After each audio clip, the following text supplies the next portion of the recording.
ये टाइमिंग बन पड़ेगी यार इसकी।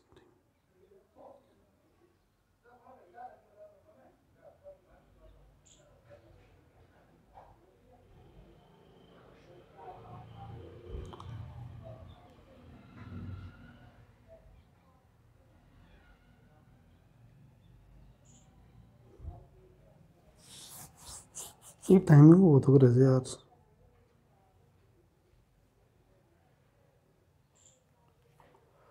कोई नहीं, अभी तो देखो।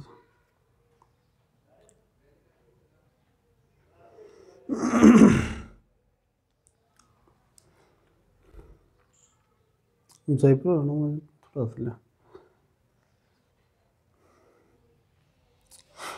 नमस्कार विद्यार्थियों, मैं दिनेश पारिक स्वागत करता हूं आपका जी के बाई डी के चैनल पर। विद्यार्थियों, आज एक अभिनव प्रयास, एक कोशिश जिसके माध्यम से आपको बढ़िया तरीके से मैं कंटेंट पहुंचा सकूं और कुछ मात्रा में भी ज़्यादा पहुंचा सकूं, क्योंकि बार बार लिखना और फिर उसके बाद में उसे अब तक पहुंचाने में हालांकि हम समय बचा रहे थे, लेकिन उसके बावजूद भी काफ़ी समय लग रहा था। इसलिए 2 स्लाइड से ऊपर स्लाइड बन नहीं पा रही थी, तो काफ़ी मतलब कम मैटर आपके पास पर डे में पहुंच रहा था। इसलिए एक नया प्रयास मैंने किया है, एक डिजिटल टीवी है, इसके माध्यम से आज से क्लासेस स्टार्ट होंगी। आज से मैं प्रयास कर रहा हूँ, इसका प्रयोग शुरू कर रहा हूँ। कल क्लास इसी कारण से नहीं आई क्योंकि मैंने इस पर काफ़ी काम किया था। आज जो है वो इसे सेट कर पाया हूँ, तो निश्चित रूप से आज इससे क्लासें मैं दूंगा आपको। ये क्लास आज की होगी, हो सकता है कितनी होगी मुझे नहीं मालूम, क्योंकि मैं प्रयास चालू किया है, आज से स्टार्ट किया है, तो कितना समय लगेगा, कितना हो पाएगा, इन चीज़ों के बारे में नहीं कह सकता। लेकिन हाँ, अपना बेस्ट प्रयास हो, ऐसी ईश्वरी कल्पना, ईश्वर से प्रार्थना के साथ हम शुरू करेंगे।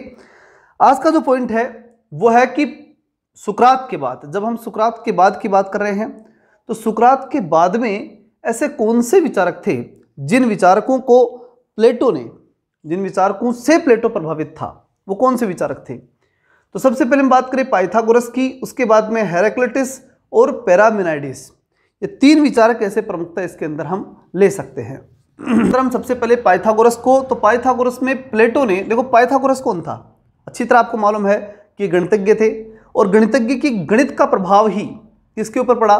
प्लेटो के ऊपर। इसी कारण से प्लेटो ने कहा था, अपनी अकादमी के अंदर बाहर की तरफ लिख दिया था क्या, कि इसको गणित का ज्ञान नहीं होना वो अकादमी में प्रवेश न करे। ये बात कही थी उसने।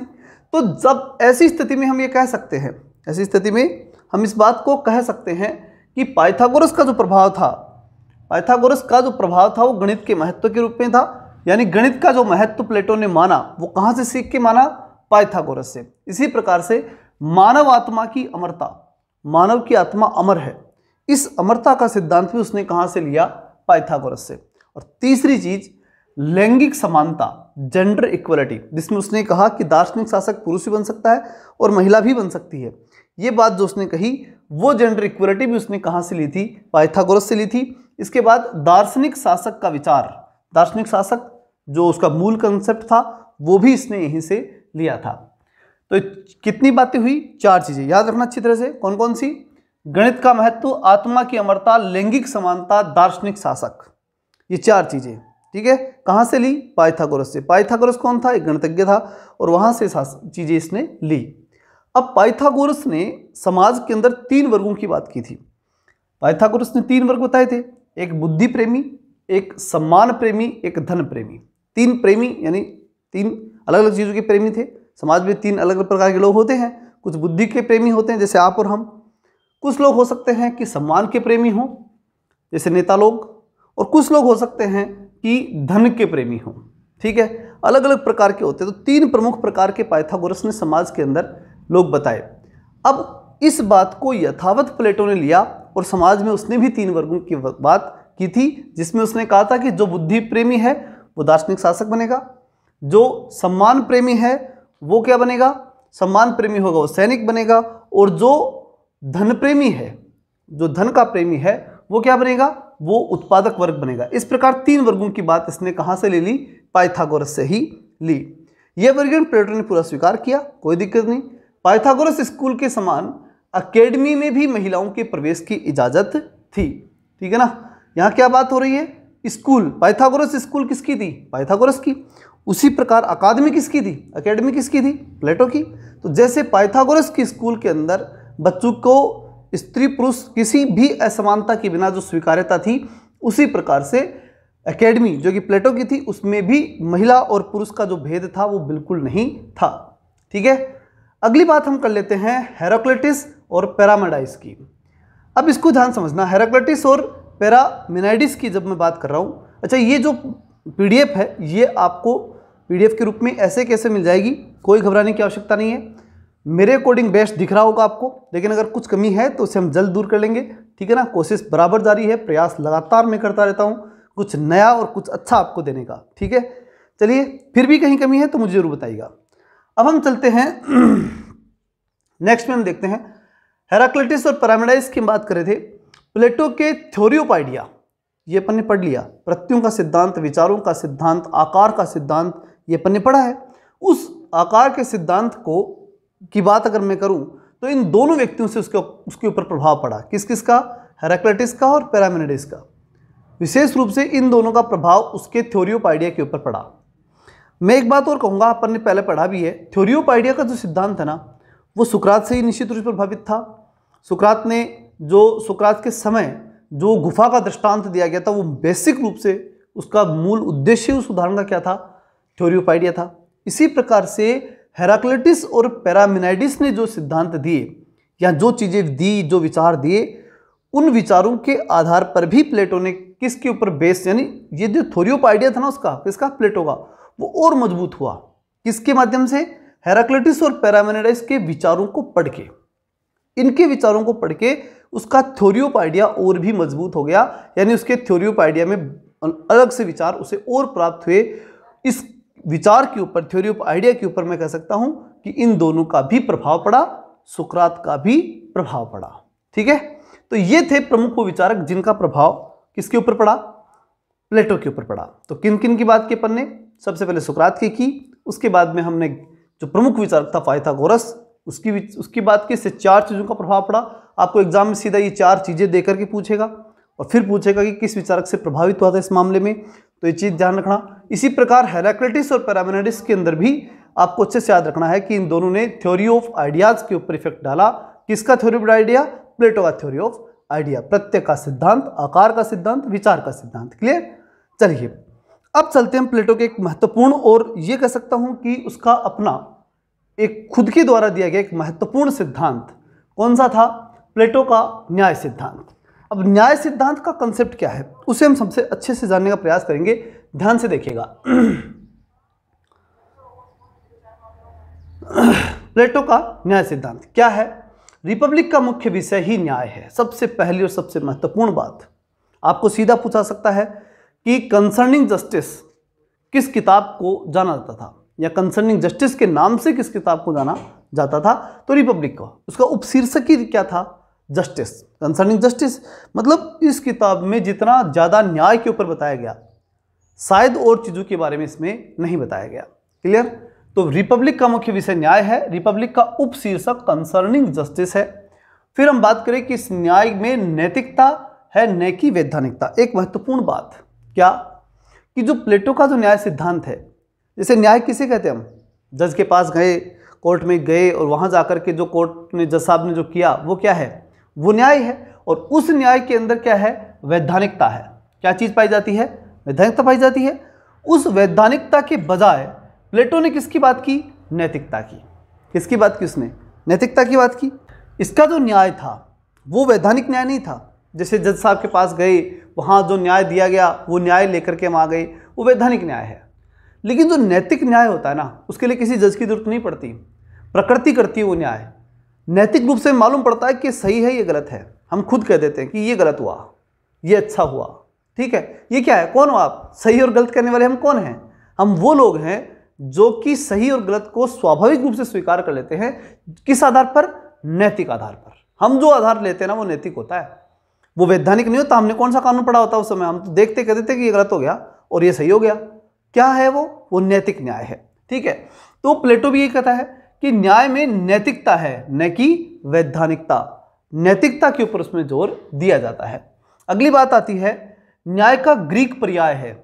न्याय शब्द जो है ना, न्याय, इसका ग्रीक पर्याय, ग्रीक यानी यूनानी भाषा का, क्योंकि प्लेटो खुद कहाँ का था? यूनान का था, ग्रीक का था। तो वहां उस भाषा से हमें जोड़ना जरूरी है कि भाई न्याय को ग्रीक भाषा में क्या कहते थे, तो कहते थे इसको दिकायोस। ये देखो ये दिकायोशून, इसको याद रखना, यहां कंफ्यूज होने की स्थिति होती है, अलग अलग शब्दों का अलग अलग उच्चारण होता है। दिकायोशून आप याद रखना, आसानी से याद रह जाता है, ठीक है। तो दिकायोशून जो शब्द है उसके रूप में जाना गया किसको, न्याय को। कहां जाना गया, यूनान के अंदर या ग्रीक में जाना गया। फिर यह न्याय से ज्यादा व्यापक है। कौन से न्याय से ज्यादा व्यापक है, इस वैधानिक न्याय से ज्यादा व्यापक कौन सा न्याय है, नैतिक न्याय। वैधानिक न्याय से ज्यादा व्यापक कौन सा हुआ, नैतिक न्याय, ध्यान रखिएगा। और हम बात किसकी कर रहे हैं, नैतिक न्याय की। कौन कह रहा है, प्लेटो, क्लियर। और उस नैतिक न्याय को किस शब्द से जाना जाता है यूनान में, दिकायोशून के नाम से जाना जाता है। तो ये सामान्य यानी वैधानिक न्याय से क्या है, व्यापक है। दिकायोजनी, दिकायोजनी बोल दो और दिकायोशून बोल दो, एक ही बात है। दिकायोजनी का अर्थ है न्यायोचित नीति परायणता या नैतिकता, ठीक है। बात मैंने ऊपर स्पष्ट कर दी। जिस नैतिक न्याय की हम बात कर रहे हैं वो नैतिक न्याय दिकायोशून से या दिकायोजनीय से आया है। और दिकायोजनी या दिकायोशून का मतलब है न्यायोचित नीति परायणता या नैतिकता, यानी वो कौन सा जो हम कहते हैं ना कि ये सही हो गया, ये गलत हो गया, वो हमारी तरफ से बिना किसी किताब को पढ़े हम तुरंत डिसाइड कर देते हैं कि ये सही है और ये गलत है। बस वही क्या है, वही दिकायोशून है। समझ में आ गया होगा। उस दिकायोशून शब्द से ही प्लेटो ने क्या ले लिया, न्याय लिया, क्लियर। उसका मतलब इस वैधानिक न्याय से बिल्कुल भी नहीं है, ध्यान रखना, क्लियर।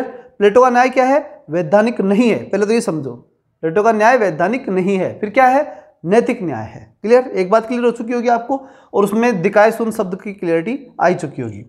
आगे क्या स्थिति है, ध्यान से देखिएगा। प्लेटो अपना न्याय सिद्धांत देने से पहले निम्नलिखित पूर्व प्रचलित मतों का खंडन करता है।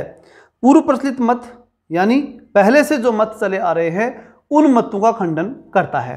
अब क्या थे वो मत, और निश्चित रूप से एक बात समझो, प्लेटो किस चीज़ का खंडन करेगा। इतनी क्लास में बात स्पष्ट समझ में आ चुकी होगी कि वो सोफिस्टों की बात का खंडन करेगा, क्योंकि सोफिस्ट उस समय अपनी तरफ से न्याय सब कुछ दे रहे थे, उनके अकॉर्डिंग न्याय चल रहा था वो। उस न्याय को कैंसिल करके according to Plato, according to यूनान, अकॉर्डिंग टू जो ग्रीक जो कल्चर था उसके अकॉर्डिंग वो न्याय देना चाहता था। तो यहां समझने की कोशिश कीजिएगा कि प्लेटो ने अपना न्याय सिद्धांत देने से पहले निम्नलिखित पूर्व प्रचलित मतों का खंडन किया, अर्थात सर्वप्रथम वह सोफिस्टों द्वारा प्रदत्त न्याय सिद्धांत का खंडन करता है। सोफिस्टों ने जो न्याय दिया उसका खंडन करेगा, और उसमें विशेष रूप से जैसे थ्रेसिमेकस एक प्रसिद्ध सोफिस्ट था, उसके विचार का खंडन किया था, ऐसे कई विचारकों का उसने खंडन किया था।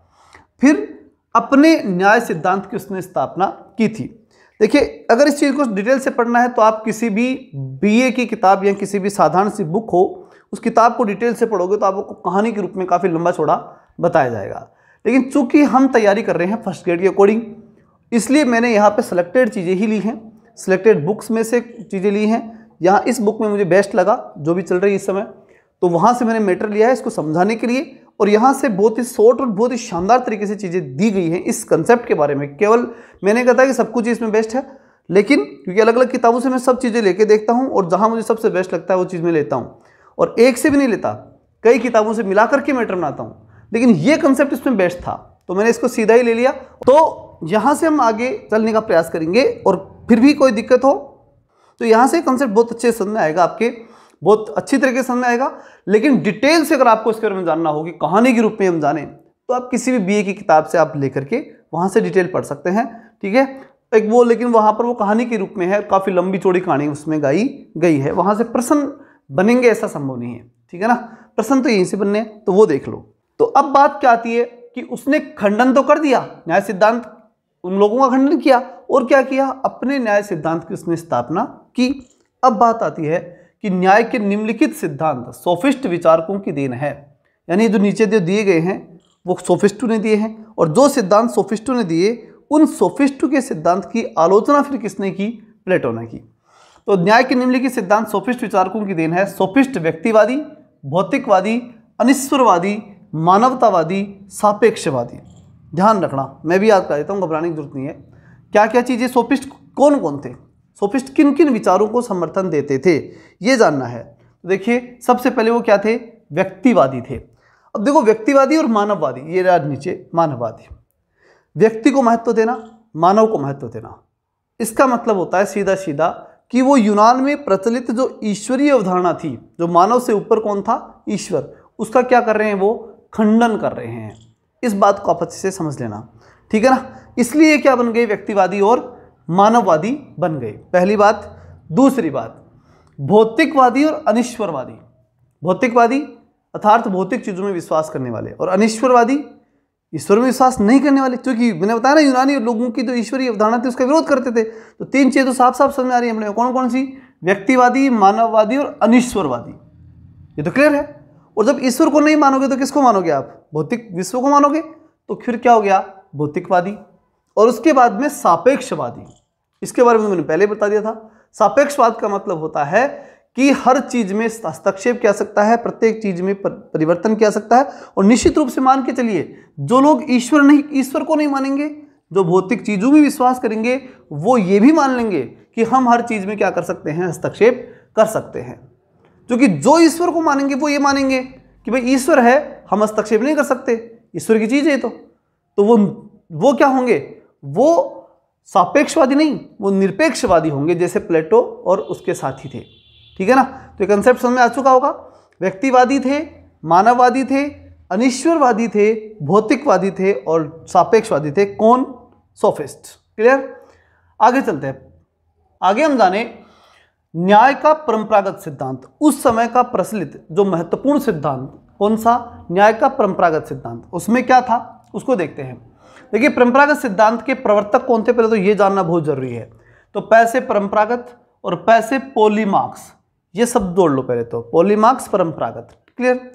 अब पॉली चीज जो होती है ना, वो सेफ होती है, ठीक, क्योंकि उसको अगर ऊपर से नीचे डालेंगे ना, जैसे गेंद है, ऊपर नीचे डालेंगे तो वो बम्पिंग कर जाएगी, टूटेगी नहीं। और अगर कठोर चीज को, जो पॉली नहीं है, उसको डालोगे तो टूट जाएगी, संभव तो यही होता है। तो इसलिए जो पॉली होती है वो सेफ होती है, तो पॉलीमार्क्स और सेफालस। और पैसे पॉलीमार्क्स तो पैसे परंपरागत। तो परंपरागत सिद्धांत के दो समर्थक हुए, कौन कौन, सेफालस और उसका पुत्र पॉलीमार्क्स, ठीक। अब बात आती है कि सेफालस ने, यानी उस पिता ने क्या कहा और फिर बाद में पुत्र ने क्या कहा। तो सबसे पहले हम देखेंगे कि सेफालस ने क्या कहा। सेफालस ने जो कहा वो ये कि न्याय जो है वो सत्य बोलने को और अपना कर्ज चुकाने को ही न्याय कहते हैं। सच बोल दो और कर्ज चुका दो, यही न्याय है। उसके बाद पॉलीमार्क्स क्या कहता है कि न्याय प्रत्येक मनुष्य को वह दे दो जिसके लिए वो उचित है। यानी का मतलब ये कि मित्र के साथ मित्रता रखो और शत्रु के साथ शत्रुता रखो, ठीक है। शत्रु के साथ शत्रुता, मित्र के साथ मित्रता, क्योंकि वो शत्रु शत्रुता के लिए बना है और मित्र मित्रता के लिए बना है। अब ये दोनों की बातें तो हो गई। सेफालस तो ये कहता है कि भाई सच बोल दो और कर्ज चुका दो, न्याय हो गया। तो पहले तो इसका खंडन प्लेटो ने कैसे किया मैं बता देता हूँ, वो बी वाली किताब की यही व्याख्या कर देता हूँ मैं आपके सामने। देखो, हालांकि इसमें डिटेल नहीं है, लेकिन समझाने के लिए मैं डिटेल बोल रहा हूँ, और नहीं आपको वो डिटेल याद रखनी है। आपको फैक्ट तो यही याद रखने हैं जो मैं आपको पीडीएफ के रूप में उपलब्ध करवा दूंगा, ठीक है ना। याद करने के लिए तो यही करना है, लेकिन समझने के दृष्टिकोण से मैं आपको बता रहा हूँ, ठीक। तो सत्य बोलना और कर्ज चुकाना न्याय है। अब मुझे एक बात का जवाब दो, अगर कोई व्यक्ति किसी कारण से, किसी कानूनी कारण से मान लो, चाहे किसी और कारण से मान लो, अगर फंसा दिया गया और फंसने के बाद उसे जेल हो गई, गलत तरीके से फंसाया गया उसको, उसने कोई अपराध नहीं किया, आपको मालूम है कि ये व्यक्ति अपराधी नहीं है, और आपको एक झूठ बोलना है। अगर आप एक झूठ बोलोगे तो वो व्यक्ति जिसने अपराध नहीं किया वो बच सकता है और उसको फांसी की सजा बच सकती है। तो आपके लिए न्याय क्या है और उस व्यक्ति के लिए न्याय क्या है? निश्चित रूप से वो एक झूठ जो बोल देना चाहिए, क्योंकि उस एक झूठ से वो व्यक्ति जो निर्दोष है वो बाहर निकल के आ जाएगा। अगर आपको मालूम है कि निर्दोष है, इतना पक्का आपको मालूम है, तो आप निश्चित रूप से उसके अंदर झूठ बोल करके उस व्यक्ति को बचा सकते हो ना, बच जाएगा, निर्दोष व्यक्ति बच जाएगा। तो क्या वो न्याय नहीं होगा? हो जाएगा।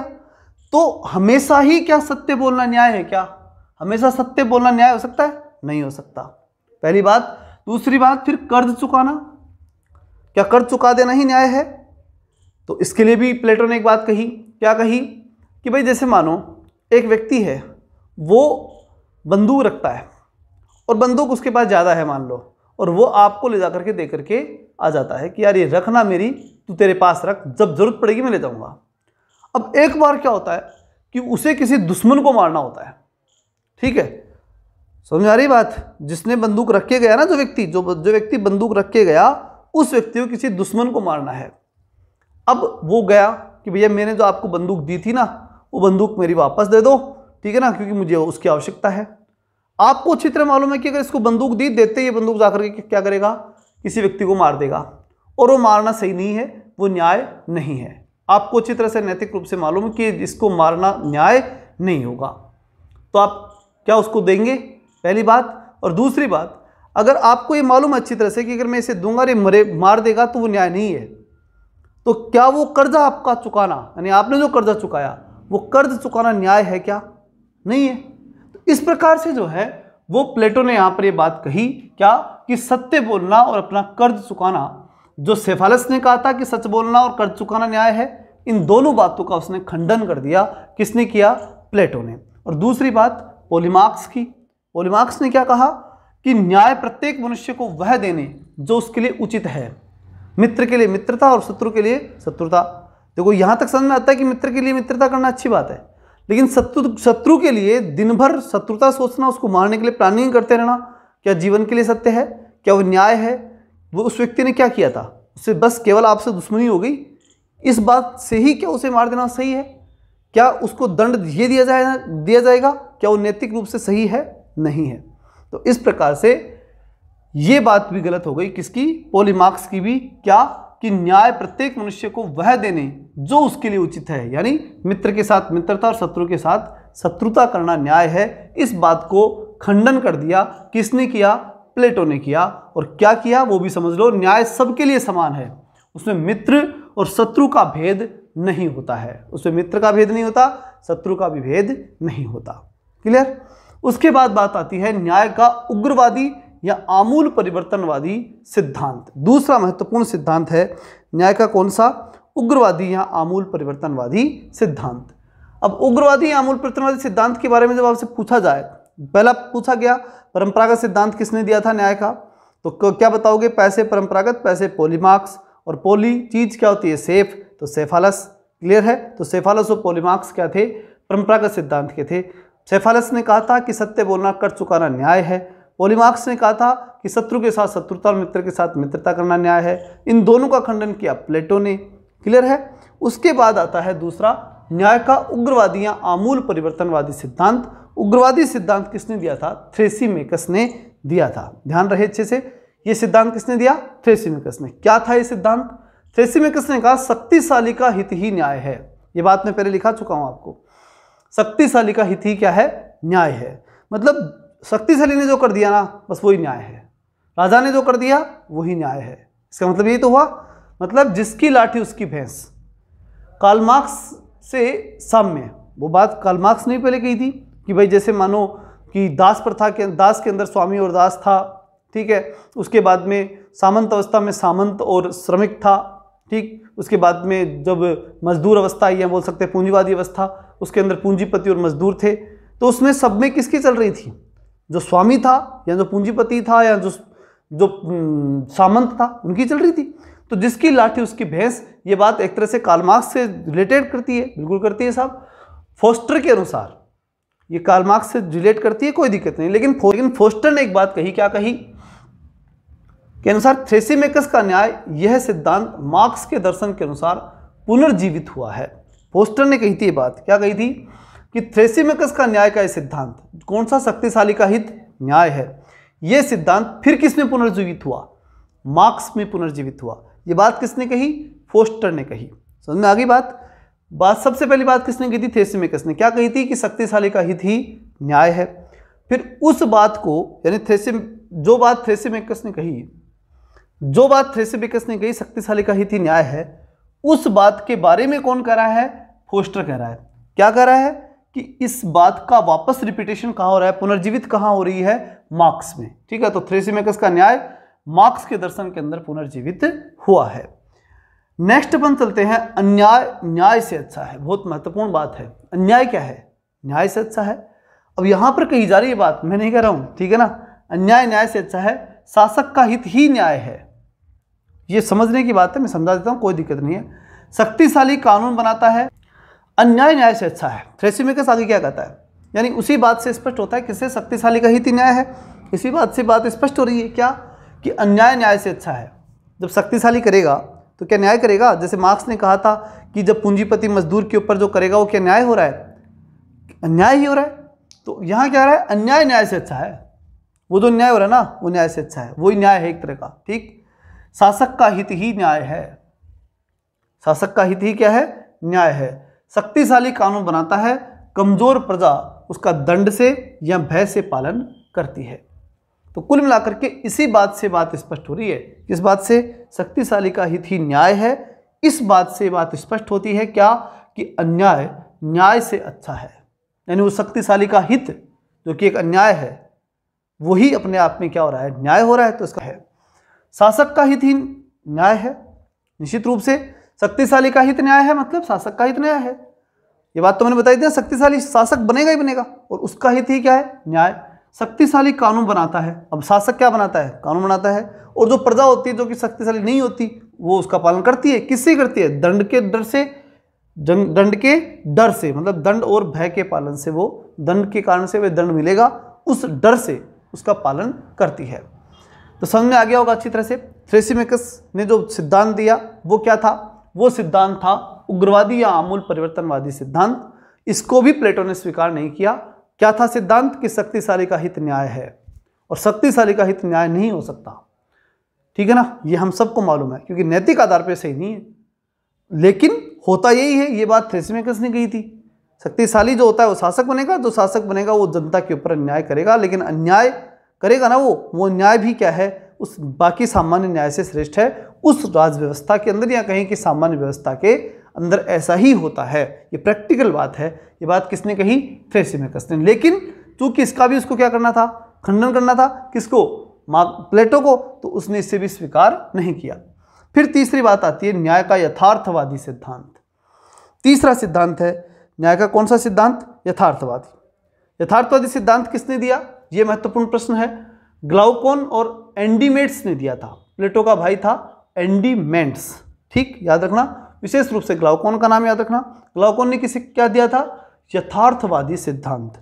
तो ये बात इंपॉर्टेंट है। यथार्थ जो अपना गला होता है ना, ये यथार्थ है, क्योंकि जो खाएंगे वो पेट में जाएगा। यथार्थ तो यही है, तभी जिएंगे। सबसे बड़ा यथार्थ ये है। तो गले से यथार्थ को याद रखना।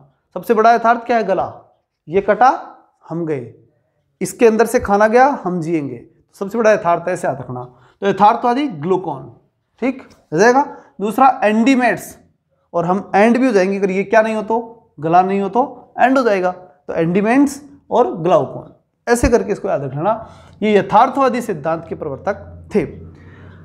न्याय भय का शिशु है तथा कमजोरों की आवश्यकता है। ये बड़ी महत्वपूर्ण लाइन है। न्याय क्या है?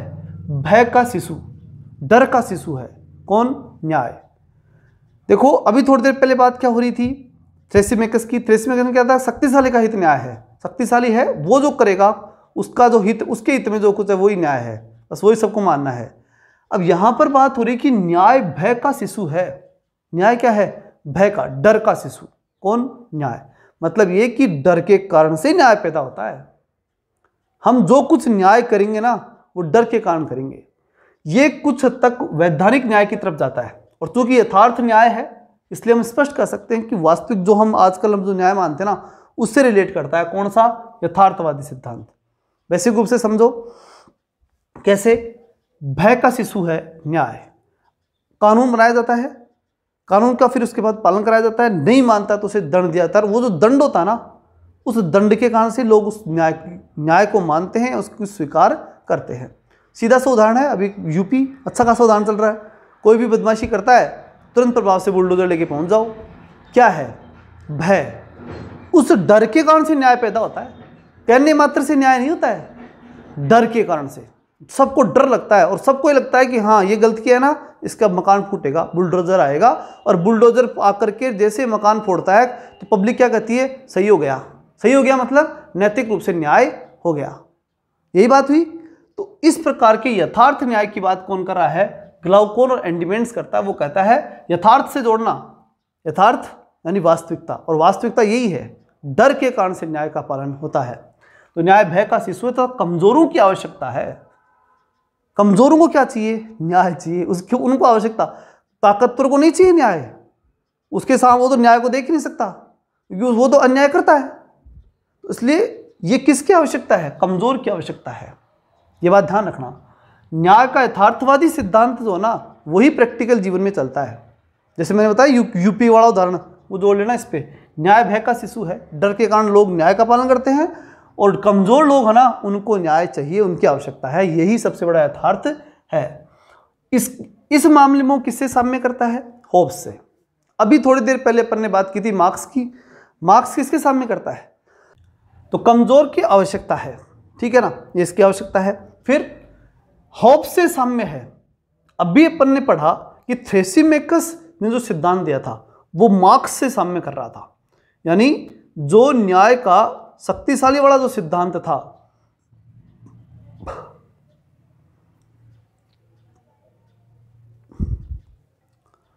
जो न्याय का शक्तिशाली वाला सिद्धांत है, यानी उग्र न्याय का सिद्धांत, ठीक है, उस उग्र न्याय के सिद्धांत से मार्क्स साम्य कर रहा था। मार्क्स खुद उग्रवादी विचारधारा का था, तो वो उससे साम्य हो रहा था। लेकिन जब मैं बात कर रहा हूं किसकी? यथार्थ यानी वास्तविकता की, तो उससे साम्य करता है होब्स। अब होब्स कैसे साम्य कर रहा है उससे? होब्स क्या कहता है? होब्स ये कहता है कि जब लोग सारे कमजोर थे ना, तो सब कमजोर लोगों ने मिलकर के समझौता किया था और एक ताकतवर राजा को बनाया था। बाबा योगी को बनाया, ये मान लो योगी आदित्यनाथ को बनाया, ठीक है। वो क्या है? कमजोर लोगों ने बनाया, क्योंकि उनको लगता था कि हमारा कुछ नहीं होने वाला, हम कमजोर हैं। तो जो कमजोर थी उनकी आवश्यकता थी न्याय, और न्याय कौन दे सकता था? वो एक ताकतवर, जो होब्स का ताकतवर था ना। होब्स ने भी एक ही बात की थी, एक ताकतवर की, ठीक है ना, जो कि लेवियाथन था। उस प्रकार के लेवियाथन की बात ये कर रहा है कि कमजोरों की आवश्यकता है और डर होना चाहिए। न्याय डर का शिशु है, भय का शिशु है, और इस प्रकार की बात कौन स्वीकार करता है? आगे जाकर होब्स इस बात को स्वीकार करता है। इन दोनों का तर्क था कि व्यक्ति अपनी इच्छा से न्यायपूर्ण नहीं होते, बल्कि आवश्यकता के कारण न्यायपूर्ण होते हैं। क्योंकि वहां जब व्यक्ति को न्याय नहीं मिल रहा होता है, तो न्याय की उनको आवश्यकता होती है, तब वो किसी एक लेवियाथन को बनाते हैं, सब मिलकर के किसी एक को बनाते हैं। वो जो एक को बनाते हैं ना, वही क्या है? वो उन सब व्यक्तियों की जिन्होंने आपस में समझौता करके जो राजा बनाया, तो वो उन समझौता करने वालों की आवश्यकता ही तो थी। अगर उनको आवश्यकता नहीं थी तो राजा क्यों बनाते? इसलिए दोनों के दोनों इस बात को स्वीकार करते हैं यथार्थवादी, यानी ग्लाउकोन, एंडीमेट्स और साथ ही होब्स, ये तीनों इस बात को स्वीकार करते हैं। किस बात को? कि व्यक्ति अपनी इच्छा से न्यायपूर्ण नहीं होते, उनको न्याय अपने आप नहीं चाहिए। मन में ये बैठा था बैठे बैठे कोई कि हमारे को न्याय चाहिए, हम राजा बना दे, ऐसा नहीं था। दुखी था व्यक्ति, आवश्यकता थी उसको। आवश्यकता ध्यान रखना, यथार्थवादी सिद्धांत में ध्यान रखना, न्याय की आवश्यकता थी। यथार्थ यही है, और इसीलिए हम एक श्रेष्ठ शासक बनाते हैं, हमारी आवश्यकता है। तो आवश्यकता के कारण होता है। होब्स के सामाजिक समझौते का कारण भी मृत्यु का भय, तो जीवन रक्षा की आवश्यकता है। उसने जो समझौता किया था, क्यों किया था? मृत्यु का भय, सेल्फ रेजिस्टेंस, ठीक है ना। मृत्यु डर लग रहा था कि मार देंगे, एक ताकतवर कमजोर को मार रहा था, तो डर था। तो भय, न्याय भय का शिशु है। डर के कारण से न्याय पैदा हुआ। न्याय शब्द ही नहीं आया था माइंड में, लेकिन एक को लगा कि नहीं मेरे को ताकतवर मारेगा। फिर देखा सबने कि हर व्यक्ति किसी अपने से बड़े ताकतवर से डर रहा था, तो सबने मिलकर के क्या किया? एक समझौता कर लिया, और वो समझौता करके और फिर उस समझौते से किसकी स्थापना की? एक लेवियाथन, एक राजा की स्थापना की। और वो राजा जो था वो उन सब कमजोर लोगों की आवश्यकता को पूरा करते हुए उनको न्याय उपलब्ध करवा रहा था।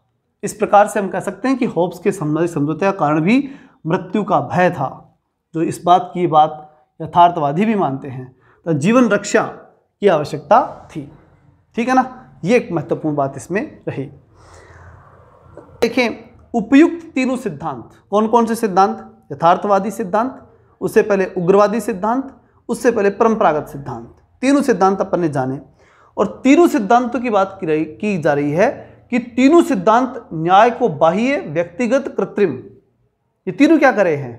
भाई परंपरागत वाले क्या करे थे कि कर्जा चुका दो और सत्य बोल दो और मित्रता और दुश्मनीर, यही तो बात करे थे। फिर थ्रेसिमेकस क्या था? एक ताकतवर, यानी राजा जो है वो सब कुछ सही है, राजा कहे जो न्याय, जिसकी लाठी उसकी भैंस, ताकतवर की बात कौन कर रहा था? थ्रेसिमेकस। उसके बाद ग्लाउकोन, एंडीमेट्स, होब्स, ये लोग क्या करे हैं? ये सभी क्या करे हैं कि नहीं भाई, जो है कि जो हम सब न्याय भय का शिशु है, यथार्थवाद यही है, और सबको आवश्यकता है न्याय की, इसलिए न्याय पैदा हुआ। तो कहने का मतलब सबको बाहर दिख रहा था न्याय, धरती के ऊपर ही न्याय दिख रहा था। प्लेटो कहता है कि भाई बाहर न्याय कहाँ देख रहे हो, न्याय तो तुम्हारी आत्मा में है, अंदर बसा हुआ है न्याय, न्याय बाहर नहीं है, न्याय मनुष्य की मानवीय आत्मा के अंदर है। ये बात कौन करा था? प्लेटो करा था, ठीक है ना। इसलिए उन तीनों को खारिज एक ही शब्द से कर दिया उसने। किससे? कि भैया तुम ढूंढ रहे हो ना, गलत जगह ढूंढ रहे हो, वहां न्याय नहीं मिलेगा। बाहर ढूंढ रहे हो, बाहर न्याय नहीं है। न्याय कहाँ है? मनुष्य की आत्मा के अंदर। तो बाह्य, तो उपयुक्त तीनों सिद्धांत क्या मान रहे थे? न्याय को बाह्य मान रहे थे, व्यक्तिगत मान रहे थे, कृत्रिम मान रहे थे, इन सब मिलकर के न्याय लाएंगे। परिवर्तनशील वस्तु मान रहे थे कि आज ये न्याय है, कल दूसरा न्याय आ जाएगा, आज इस कानून से न्याय आएगा, कल दूसरे कानून से न्याय आएगा। जबकि प्लेटो के अनुसार न्याय आत्मा के अंदर की चीज है, आत्मा के अंदर है न्याय, ठीक है। न्याय व्यक्तिगत नहीं, एक सार्वभौमिक नैतिक अवधारणा है, व्यक्तिगत मामला नहीं है न्याय। न्याय तो सबके लिए है। कोई एक व्यक्ति के साथ गलत होगा तो ही क्या उस व्यक्ति के साथ जो कानून सजा देगा किसी दूसरे को, जैसे एक को मारा और जिसने मारा उसको आपने सजा दे दी, न्याय हो गया, गलत बात। वो तो एक व्यक्ति की बात हुई, बाकी समाज का क्या होगा? न्याय व्यक्तिगत मामला नहीं है, उतने से में न्याय कंप्लीट नहीं होता। न्याय का कॉन्सेप्ट बड़ा है। तो मैंने पहले ही स्पष्ट कर दी थी बात कि न्याय को प्लेटो नैतिक मानता है, भौतिक वस्तु ही नहीं मानता, ठीक है ना। ये बात ध्यान रखना। उसका मतलब कानूनी न्याय से नहीं है, जो संविधान में लिखा हुआ न्याय, संविधान से मिलने वाला न्याय, उसकी बात तो बिल्कुल नहीं करता। वो किस न्याय की बात कर रहा है? प्लेटो जो न्याय की बात करता है वो करता है नैतिक न्याय। मतलब जैसे हम और आप कहते हैं कि ये सही और ये गलत, उस नैतिक न्याय की बात कर रहा है जो कि हमारी आत्मा कहती है। हम नहीं कहते क्या कि मेरी आत्मा गवाह नहीं दे रही। इसका मतलब क्या है? कि मेरी आत्मा कह रही है मुझे गलत काम करने से रोकने के लिए और सही काम करने के लिए, ठीक है। तो इस प्रकार से जो है कि आत्मा के अंदर की वस्तु है न्याय। क्या है? आत्मा के अंदर की वस्तु। न्याय व्यक्तिगत नहीं, एक सार्वभौमिक नैतिक अवधारणा है। सीधी सी बात ये ध्यान रखना, नैतिक अवधारणा है न्याय, वैधानिक अवधारणा नहीं है। कानून से न्याय का कोई लेना देना नहीं। किस वाले कानून से?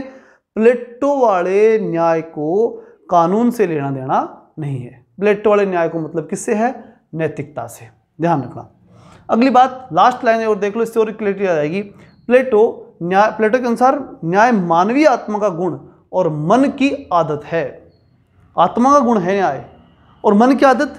जैसे मैं टीचर हूं, अब मेरे को आप जो है वो फौज में भेज दो, अब मैं वहां चला तो जाऊं, बचपन में तो अब तो क्या जाऊंगा, लेकिन जिस समय मेरा शारीरिक रूप से था, यानी जब मेरी एज थी, और मैं अगर कोशिश करके दौड़ दाड़ करके फौज में चला जाता, क्या मैं अपने साथ न्याय कर पाता?